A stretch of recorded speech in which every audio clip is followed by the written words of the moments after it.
Welcome in, Detroit Lions fans. A little bit of a late breaking edition of some Detroit Lions news today.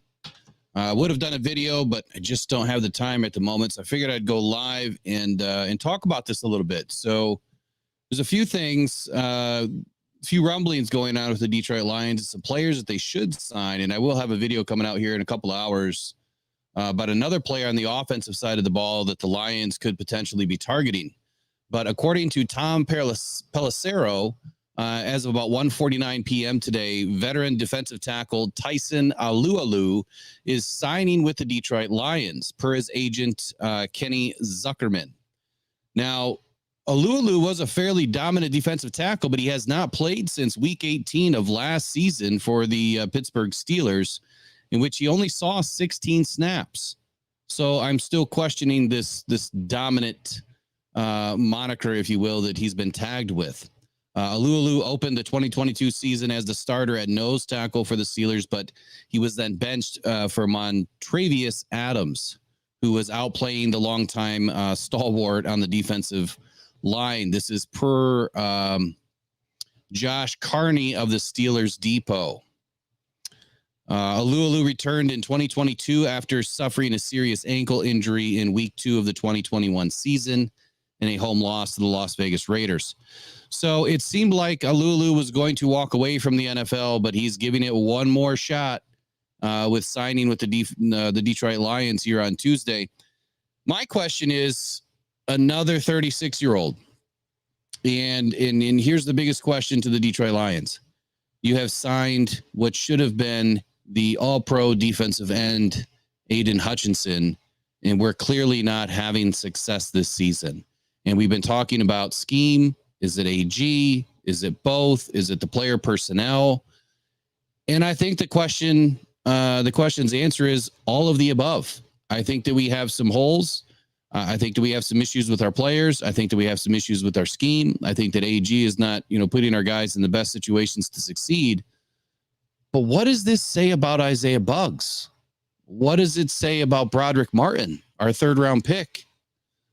If these guys can't get into the game and have some success, I realize that Aleem McNeil is down, but that's the other question too, is how long is Aleem McNeil going to be out? It must be a little bit more serious than anticipated. Now, I haven't read any recent reports on Aleem McNeil. Let me search him up real quick to see if there's any news that has come out yet today. I've had a fairly busy morning, so I haven't really seen a whole lot. If there's been any adjustments to his status, clearly he won't be in this weekend, but I don't see anything new with McNeil's knee injury. And maybe it'll come out this afternoon after 4 p.m. We'll see what happens with any more designations or, what's going to happen later on this afternoon with Aleem McNeil. And I'll keep you updated as much as I can. But as of right now, the Lions are filling some holes. They're adding or have added already defensive tackle Alualu, former Pittsburgh Steelers. At least we're making some moves. We're finding some guys. But like I said, I found another opportunity for the Detroit Lions that they could strengthen this offensive line with a player that does have some potential. He's been in the league, 12 years-ish. And I'm going to post that video here in a little bit. And I feel like it's somebody that they should definitely add, to the other side of the trenches. But let me know in the comments, are you excited about the Lions adding this guy? Is he somebody that's potentially going to give us the push that we need? I don't know if I'm sold. I think that, he's somebody that's going to be there, to fill a slot, be a rotational player. But I don't see this giving us the push that we're looking for. And I hope that I'm wrong. So I really do. I see there's some chat popping up. Let me answer some today. I wasn't going to answer, but let's see what we got. Anton, let me go all the way to the beginning here. Whiskey Neat says, wait, what? Who? What up, doe? I said the same thing. Alualu, former Pittsburgh Steeler. And Southwest Line 16, hey, good to see you, buddy. Bugs and Aaron Glenn need to have some humility, apologize to each other, and patch things up. I agree. But, I still haven't seen a whole lot come from camp as to what's going on. Hey, Chicken Nugget King, man, I haven't seen you since last season. How you been? Have you put out any new music? If you have, send it my way. He says, I think it's all about getting guys who can be productive down the line for us. I hope that our own guys can be productive. I really do. Anton says, bro, they are going to get that defense top 5 next season. Just chill. You know what? I agree with you there. I really agree that this defense is going to take that next step next season. But right now, we're talking about adding a defensive tackle late in the game this season because Lee McNeil is down, and we don't have the full story yet as to whether his knee injury is going to be long-term, if it's season ending, if it's a couple of games that was reported yesterday. We're still waiting. And our guess is as good as yours right now, how bad it really is. The biggest concern I have is the offensive line. Look, the defense hasn't done much on the offensive line as it is, or, the defense hasn't done much on the defensive front as it is for the season. So losing McNeil is going to be a huge hole. It's going to be a big part of our production. But maybe now that changes AG's scheme, right? Maybe now he has to focus on other areas of the defense, which may open up the defense and give us some more success. That's just my guess, and I'm going to go into that a little bit tomorrow as to how losing Aleem might give us other options and we might see more success. I hate that it comes down to, losing a player for AG to finally get out of his comfort zone. But I think that right now he's in a zone that's not producing. So we've got to do something. Christian Rowe says, so Bugs just is in AG's doghouse forever, huh? That's what I'm thinking, man. I mean, maybe we're wrong. Maybe we're going to see Bugs get in the game. But look, they've had Bugs on the sideline pretty much the whole season. He's only gotten in a few games.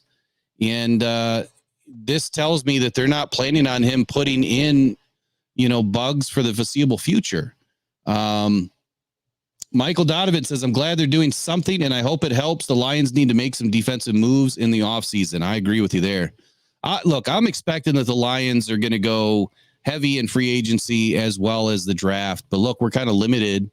The other day, I told one of the other guys, Derek, that, look, I expected the Lions. I was being funny. I said, look, they're going to move up and they're going to take Marvin Harrison Jr. And he was kind of laughing like, what, where'd you hear that? And I said, no, I'm just, pulling your chain right now. I think that the Lions are going to sell out and grab another wide receiver. They're not going to address the defensive front. I don't think he liked that. Hey, I see Lions Syndicate in there. There he is. There's Derek. We'll get on Michael. What does that mean? What's that mean? I don't get it. What's that mean?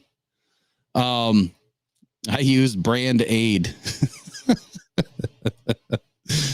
All right. So Don Burr says losing a lead won't help AG adjust. Pray AG gets a head coaching job. Only way he's out of here. Dan Campbell loves that guy. What's nice about that, Don, and not, any slight against AG, is we get 4, 3, third round picks, 2 in each season if AG does get a head coaching job. Does AG head to Carolina? Is he a fit in Carolina? Because everyone's gone now. They poached a lot of guys from the Lions last season, and only a few of the guys remain. So maybe they take AG now. I don't know. We'll see. X Vader says our salary cap is going to be ridiculous, and Brad Holmes will make it right. I applaud you for that one, my man. I think that Brad Holmes is going to finally give us some justice here and get after it in the offseason. I'm gonna back up here to the chat and see. Lion Syndicate says dominate. You won't want that smoke, Will. I love it. Man, you should have jumped on with me, man. This is finally some action by Brad Holmes a little late in the season, right? But my questions are pretty simple. You know what? I love this, Christian. Wanted Sue, if I'm being honest, but maybe I'm biased. I think we're all biased because Ndamukong Suh was the most dominant defensive tackle we've had in decades. And yeah, he cost us a lot because of the penalties that he would pick up during the game. But he also was responsible for a lot of the victories that the Detroit Lions had. And I don't think that there was anyone more scary, opposite an offensive line other than Ndamukong Suh for about 8-9 seasons. And the Lions have really paled in comparison to adding somebody like him for a long time. And I think it's about time, we go after somebody like that again. I know that a lot of us were worried about Jalen Carter and what he was going to do to the locker room, and I'm sure that's why Brad Holmes didn't take him. But I think he proved us all wrong. Jalen has kept his nose clean. He's been in the grindstone working every single day, and it shows, man. I mean, look what he's done this season. It's been incredible. So let's just hope that we have an opportunity in what is supposed to be a pretty thin defensive tackle draft in 2024. This last draft was pretty heavy for defensive tackles and defensive ends. 2024 is not supposed to be that way. It's supposed to be more of an offensive draft from what we're seeing right now. Southwest Lion 16 says, no one is going to hire AG as a head coach. They know he is in over his head. Everybody will interview them, though. You know, I think that he's going to get his shot at more interviews just because. But you're right. They were expecting this defense to take the next step. But here's another question. Does your defense have to do well to get a head coaching position? I don't know if the answer is yes, because I think what AG is going to go in there and say is, I didn't have the players. I didn't have the personnel. And we didn't, make that right in the offseason to give me the players that I wanted. He's going to make that argument. Any good coach would. But it's also an excuse. Look what Belichick did with, inferior personnel on his teams. He was able to excel on both sides of the ball and make those players better. So is it a case of I didn't have the players, or was I not good enough at making my players better and putting them in the best position to succeed? And look, I'm not like some defensive genius. I'm not some offensive genius. I'm not in their position. And then there's a reason for that. Those guys are so far beyond, what I could have ever been. Right. And I'm not saying that that's what I would have pursued. It's just their level of knowledge into this is, I mean, come on. It's levels upon levels upon levels, what any of us would ever know. But looking at it from the outside in, I'm just the armchair quarterback. I'm the Monday morning quarterback, if you will, just kind of giving you my opinions on what I see and whether that's valuable or not. I mean, that's up for you guys to decide. I think that we bring some pretty good, breakdowns and bring some good things to light, but we're just a fan just like you too. And that's really what media is all about. I mean, a lot of them are just fans that are giving you their take. And I feel like we bring some energy, right? We find some things that nobody else is talking about. That's why I love doing this. Timothy Turbo 2 says, I like Chris Jenkins in this year's draft. That's somebody I'll look into. Thank you for bringing that up. I can't say that I've looked into him yet. So look, I hope that y'all are excited that Brad's doing something, but we still need to address that offensive guard position. I got a name. I saw it early about, 6:30 this morning. It popped up and I think that he's a great fit. I really do. But whether Brad Holmes sees it or not, that's another story. And he was picked up recently on a team. X Vader says the problem is people tend to forget that we are, was that 1 year, two of 3 years into a rebuild. We have never seen a Lions contender, and we are excited. You're spot on, man. I've been saying that we are half a season ahead of ourselves. And what I mean by that is I think that Brad Holmes really needs 4 drafts to be able to select his team. And if you think about it, 4 drafts, if you average about 6 players per draft, you're getting 24 players. That's a full boat of starters on both sides of the team or both sides of the ball. So I think that he has no excuses after year 4. And if he makes it to year 5, he definitely wouldn't have any excuses. And we should have everybody we need. And the first year players that he selected, the first rounders, are now into year 5, whether we're picking up the 5th year option or you're tagging them or you're re-signing some guys, you now have a full boat. There is no reason why you shouldn't succeed. 4 off seasons, 4 drafts is enough to assemble a team for any team out there. Why some teams haven't been able to do it, those are questions they're going to have to answer. But we have plenty of money, like some of you have said. We have plenty of money coming into this offseason, and we have plenty of draft capital. We have every pick and a couple of extras. So it's time for us to go after it and get it done, lock it up. Our defensive front needs some help. Aiden needs some help. Our defensive backs need, some help. We need that shutdown guy, and opposite of Sutton, because Jacobs clearly isn't the guy. He's a solid, number 3 at best. And I think if he addresses these things, no one's going to have any questions next year.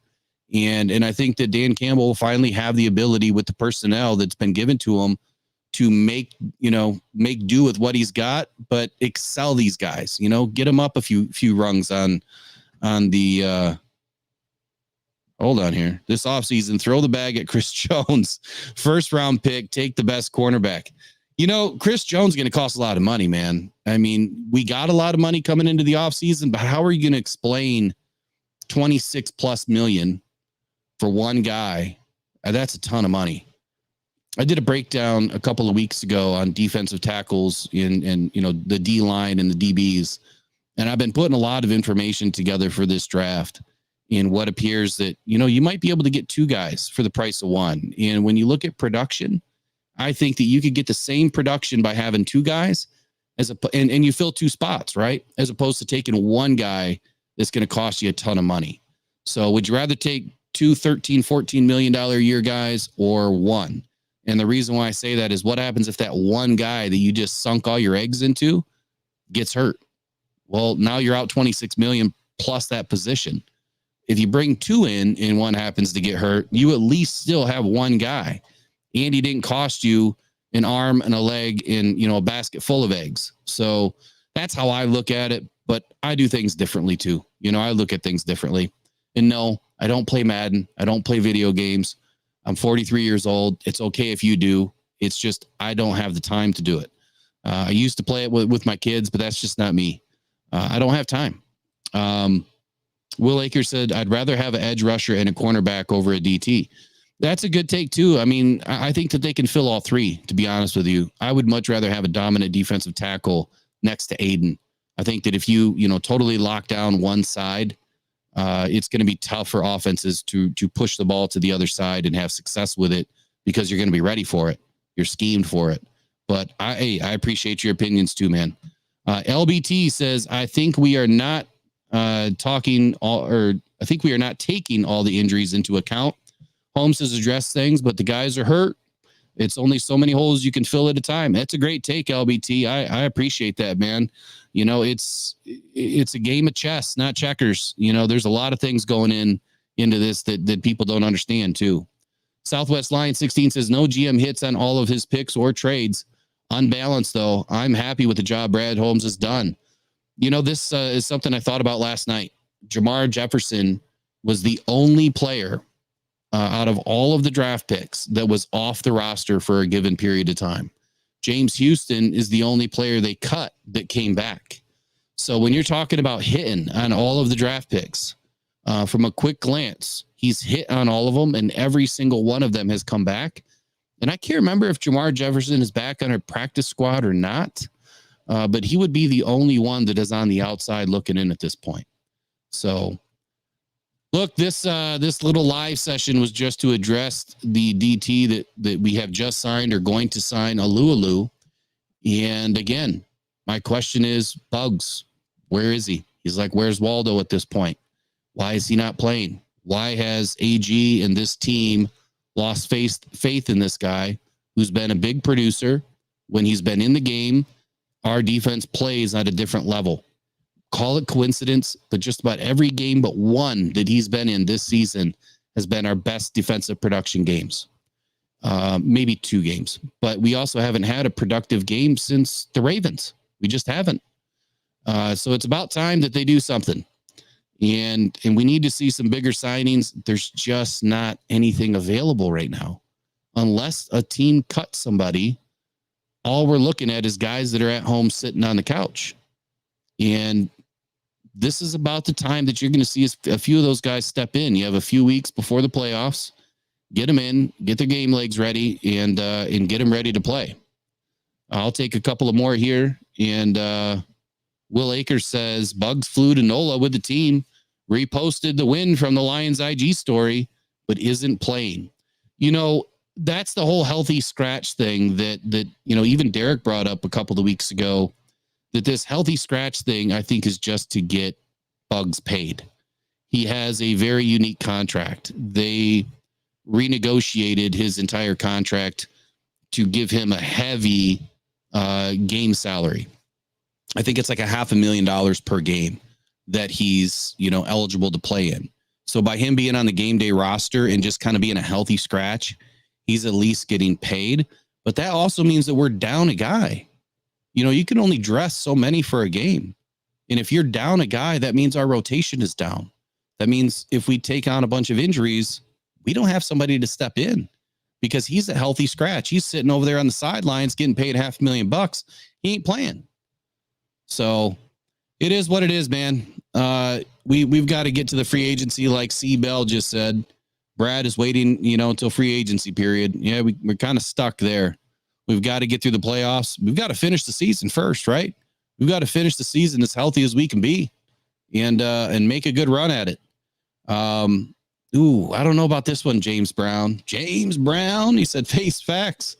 Brad Holmes is the best GM the Lions have had in modern day NFL era.